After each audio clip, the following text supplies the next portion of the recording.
No one showed up for my son's heart surgery. Not one familiar face in the white glare of that waiting room. The clock struck 6 in the morning. The surgical doors swallowed him whole. And I sat there, surrounded by strangers holding hands that weren't mine to hold. Around me, families huddled together. Grandparents, siblings, partners. Everyone had someone. I had a lukewarm cup of coffee and a phone that refused to light up. Hours crawled by. The clock above the nurse's station seemed to mock me with every second. One by one, families were called back. Tears of relief. Embraces. Laughter echoing down sterile hallways. My name was called last. The surgeon smiled and said, "He did great." I smiled back.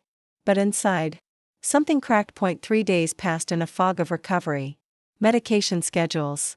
Wound care. Sleepless nights. Then, finally, my phone buzzed. I thought, maybe now. Maybe they remembered. The message read, "Need $5,000 for your sister's wedding dress. Everyone's contributing by Friday." No, how's Leo? No, how are you holding up? Just numbers. And a deadline. I stared at that message for a long time, then I opened my banking app.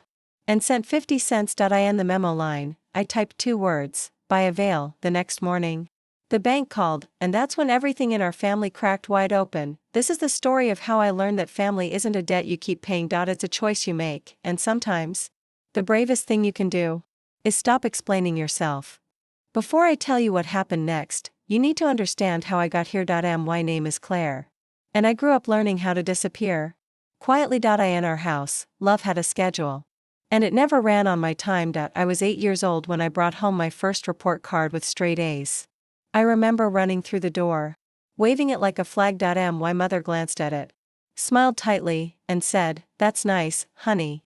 But don't brag in front of Ava. You know how sensitive she gets." Ava was 6. She'd gotten AC in reading. I learned right then, excellence was expected of me. But celebrating it? That was selfish. When I was 12, the bathroom faucet started leaking. My dad tried to fix it for weeks, but it only got worse. One Saturday, I watched a tutorial online, grabbed his toolbox, and fixed it myself. He walked in, saw the faucet working perfectly, and smiled like he'd just completed a home improvement project, finally got around to it. He told my mom at dinner. I said nothing, because I'd already learned. Peace came cheaper than recognition. Ava cried once because she lost a necklace our grandmother had given her. My mother turned the entire house upside down. Pulled out drawers. Searched every coat pocket. Called it a family emergency. We found it in Ava's backpack 2 hours later. When I was 14, I misplaced my science fair trophy, the one I'd spent months earning. The one that came with a scholarship application. I mentioned it at dinner. My mother sighed. "Stop being dramatic, Claire. It's just a thing, we never looked for it." I stopped asking for help after that. I started staying out of the way. Doing the chores without being asked. Paying small bills when my dad forgot. Stepping in when Ava fell apart over tests, breakups, or bad hair days. I became the quiet one. The reliable one. The one no one checks on. Because she's always fine. When I got my first steady job at the hospital, I was 22. I'd worked my way through nursing school. No loans.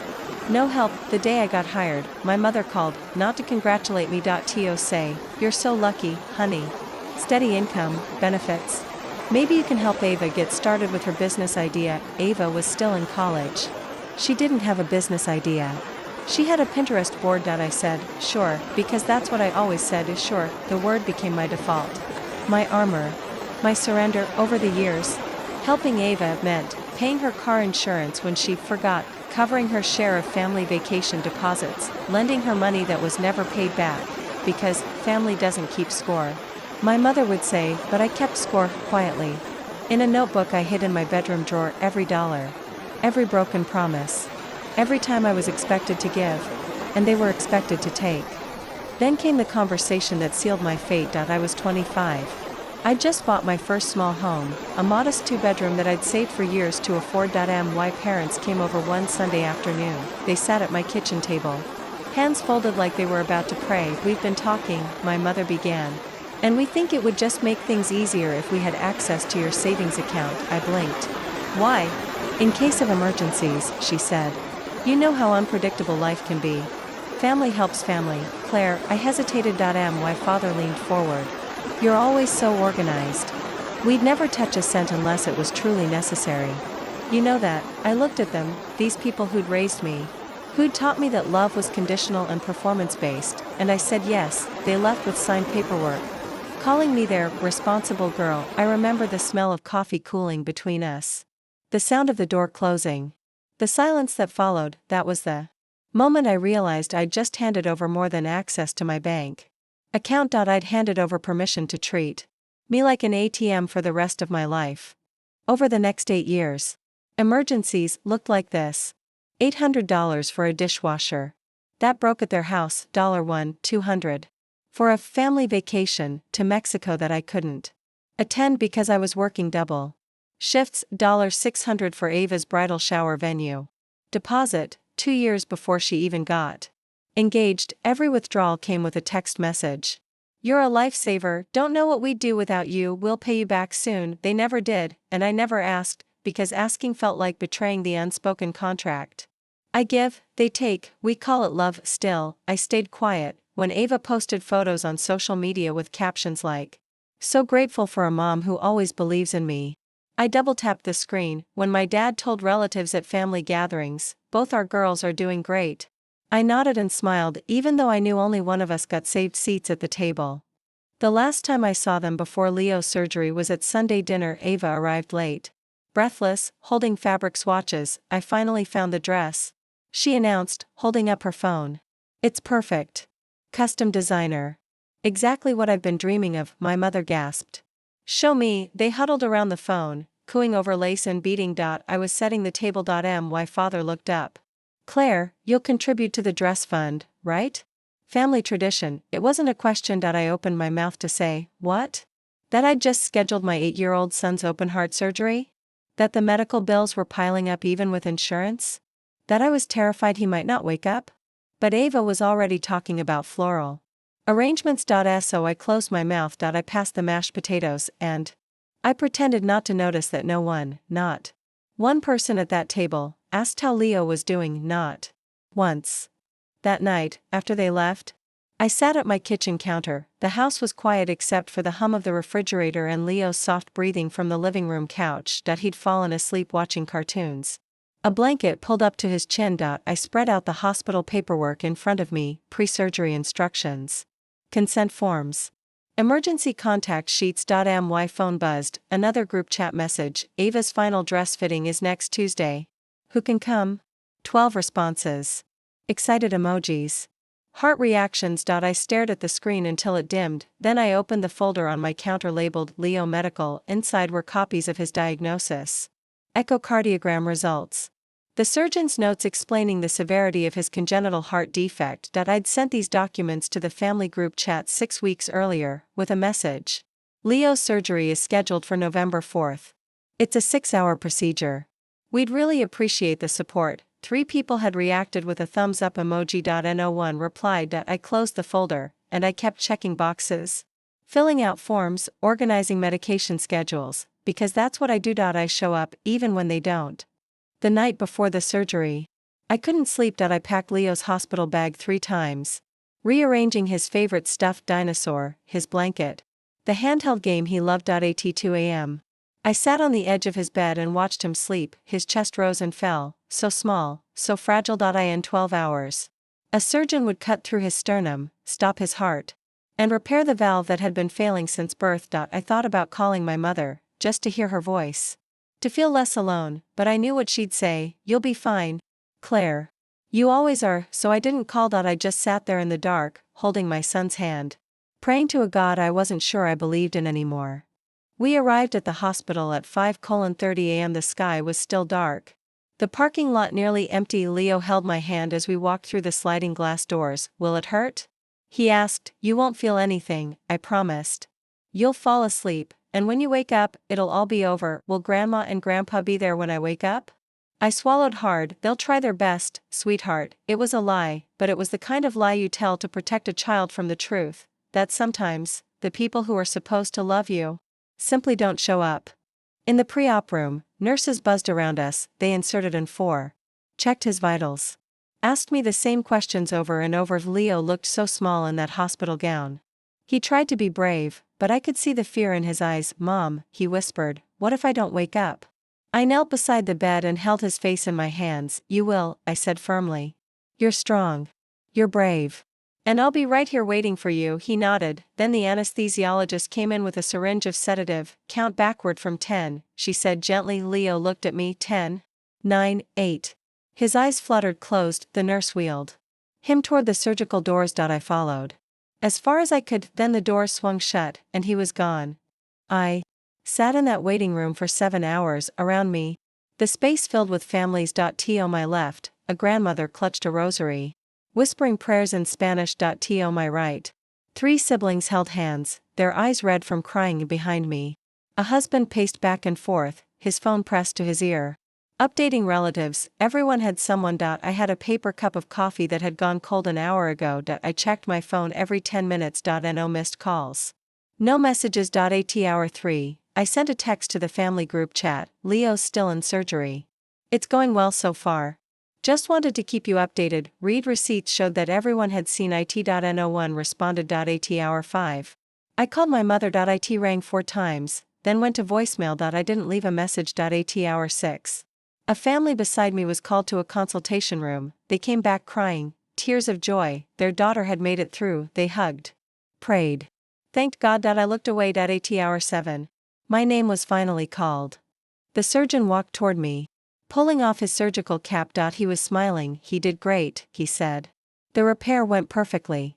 He'll be in recovery for a few hours, but you can see him soon. I nodded. Thank you, I whispered. He patted my shoulder and walked away. Around me, families were celebrating, hugging, crying, taking photos to mark the moment. I sat back down in my chair, and I cried alone. When they finally let me see him, he was still unconscious, tubes running from his chest, monitors beeping softly, an oxygen mask over his small face. I pulled a chair beside his bed and took his hand. His fingers were cold. I sat there for hours, watching his chest rise and fall. My phone buzzed once. A notification from Instagram. Ava posted a new photo. I opened it. It was a picture of her at a bridal boutique, surrounded by friends, holding champagne. The caption read, "Best day ever. Dress shopping with my girls." The post was timestamped 3:47 p.m. right in the middle of Leo's surgery. I turned my phone off, and I didn't turn it back on for 3 days. 3 days after the surgery, we were home. The house was too quiet, the hum of the air purifier, the tick of the hallway clock. Everything sounded louder than it should. Leo slept on the couch, wrapped in the same blanket that still smelled faintly of hospital disinfectant. His chest rose carefully, each breath measured. Fragile, precious. I made soup, checked his medications, changed his bandages. I moved through the house like a ghost, doing everything I needed to do on autopilot. My phone sat face down on the kitchen counter. I hadn't checked it in days. No missed calls. No voicemails. No messages asking if we were okay. Part of me wasn't surprised, but another part, the part that still hoped, that still believed in the fantasy of family, that part broke a little more. I was stirring soup when the phone buzzed. 3 short vibrations. For a second, I almost smiled. Maybe now, I thought. Maybe they finally remembered. I wiped my hands on a towel and picked it up. The message was from my mother. It read, "Hi Claire. Need $5,000 for your sister's wedding dress. Everyone's contributing by Friday. Can you Venmo by tomorrow? Thanks." I read it once, then again, slower this time, as if the words might rearrange themselves into something that made sense. They didn't. There was no, "How's Leo?" No, "Is he recovering okay?" No acknowledgement that my son had just undergone open heart surgery, just a dollar amount. And a deadline. The steam from the soup pot fogged my glasses. I in the other room. Leo coughed softly in his sleep. I stood there, spoon in hand, staring at the screen until it dimmed. Later that night, after Leo was asleep, I did something I hadn't done in years. I scrolled through old text messages. I searched for evidence, some proof that they'd once cared. Messages from birthdays, holidays, hard times. Most were logistical. "Can you pick up the cake? Did you transfer the money? Ava needs a ride." There were photos of Ava. Lots of them. Ava at graduation, Ava at brunch, Ava in wedding gowns. I searched for my name, for any message that said, "How are you?" or "We're proud of you," or "We're here if you need us." There were 3.3 messages in 8 years, all from my brother Caleb. Sent years ago, Back when he still tried it, I closed the messages, and I sat in the dark kitchen. The glow of the phone casting shadows on my face for years. I'd told myself that silence from family wasn't rejection, just poor communication, that being overlooked was safer than being resented, that maybe, if I kept giving, kept showing up, kept being reliable, eventually, they'd see me. But sitting in that kitchen, the truth settled cold and heavy in my chest. It wasn't that they forgot. It was that they chose not to remember. I poured the soup into a bowl.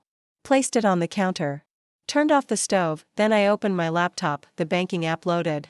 The balance blinking up at me. My emergency fund, the one I'd built over years of late-night overtime shifts, side gigs, cancelled vacations, skipped meals, the same account my parents had access to for emergencies. I scrolled through the transaction history. Every withdrawal was documented. $200 for their dishwasher, $500 for Ava's bridal shower venue, $800 for a family trip. I wasn't invited on. $10004 miscellaneous wedding expenses, little pieces of myself. Signed away under the illusion of family duty. I clicked on new transfer, typed in my mother's name. In the amount field, I entered $0.50. In the memo line, I typed 2 words, by avail.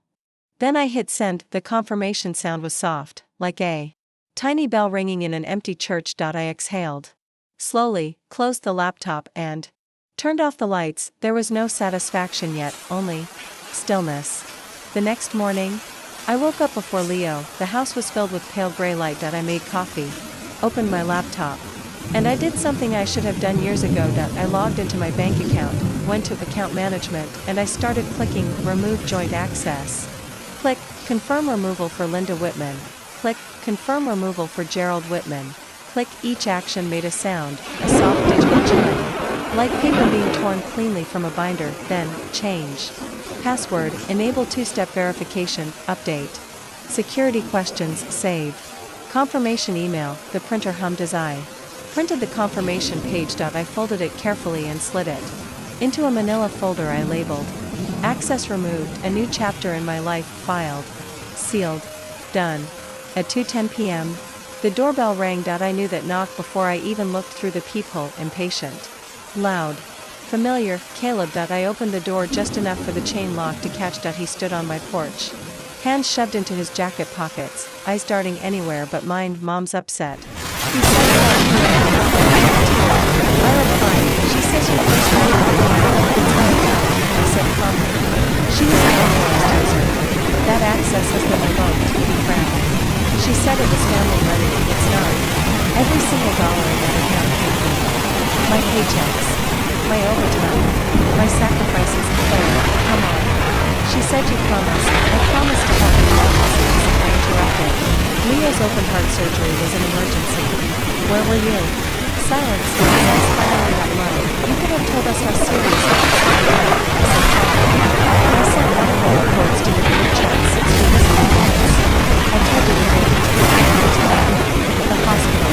But you all said you'd come. We got busy with food tastings. His jaw tightened. That's not fair. No, I agree. It isn't. He looked around, real quickly across his face. Mom said you sent him 50 cents. I did. Why? I met his eyes, because that's exactly what he was doing. Neither of us spoke. Then he shaking his head to describe himself. Claire, no, I said, my voice steady.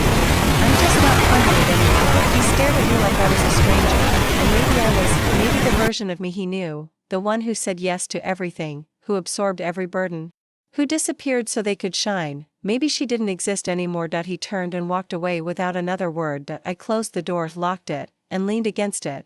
My pulse steady, my hands still. For the first time in my life, my silence didn't feel like surrender. It felt like structure. An hour later, my phone rang, unknown number. I almost didn't answer, but something made me pick up. MS. Whitman? This is Ethan Cole from Pacific Union Bank. His tone was professional, measured. Your mother is currently here in my office. She's claiming there's been an error with a shared account. I stared at a crack running up the wall from the baseboard. There's no shared account, I said evenly. She was an authorized user on my personal savings account. That authorization has been revoked. A pause. I see. She's insisting that it's a family fund, not an individual account. It's my money, I said. Every deposit came from my paychecks. There's nothing to dispute. Through the phone, I heard muffled voices, my mother's pitch rising, sharp and desperate. Tell her she can't just take our money. Tell her. Mr. Cole's voice remained calm. Would you like me to explain the bank's policy to her? Yes, I said. And please document this call for your records. Of course, the line went quiet, then a soft clicked out. I set the phone down, the clock on the wall ticked steadily once. Twice. It sounded like applause in an empty theater. Less than an hour later, someone pounded on my door hard. Aggressive. Desperate. Claire. Open this door right now. Ava. I didn't move. The pounding continued. You can't do this. Mom is in tears. Do you even care? I walked to the door and opened it, just enough for the chain lock to hold. Ava's face was flushed, mascara smudged. You skipped my son's open heart surgery for cake tastings, I said quietly. Don't lecture me about tears. Her mouth opened. Closed. That's not fair. No, I said. It isn't. She pushed against the door, but the chain held. You think freezing Mom out fixes anything? You've humiliated her. Humiliated all of us. She humiliated herself, I said. All I did was log out. Ava's eyes darted past me, landing on the stack of papers visible on my kitchen table. Bank confirmations. Legal documents. Printed emails, evidence of a woman who'd stopped asking for permission. You're destroying this family, she whispered. No, I said, my voice calm. I'm just not funding it anymore. She stared at me. Tears streaming down her face, not tears of sadness, tears of rage, because for the first time in her life, she couldn't manipulate me. She turned and walked away. She didn't slam the door somehow. That felt louder. 2 months passed, the days found their rhythm, school drop-offs. Grocery runs. Homework at the kitchen table. Bedtime stories. Leo healed faster than anyone expected. The scar on his chest faded from angry red to soft pink, a thin line that caught the light when he lifted his shirt. He was proud of it. It means I'm strong. He told me one morning. You are, I said, smoothing his hair. The strongest person I know. We live differently now, slower. Quieter. More. Intentional. Mornings smelled like pancakes and coffee, not antiseptic and fear. I stopped checking my phone for messages that would never come. The silence that once felt like punishment had softened into something peaceful, something that finally felt like mine. One evening, just before sunset, the doorbell rang. No one was there, just an envelope on the doormat. No return address. Just my name, written in my father's careful handwriting. Inside was a check for $5,000.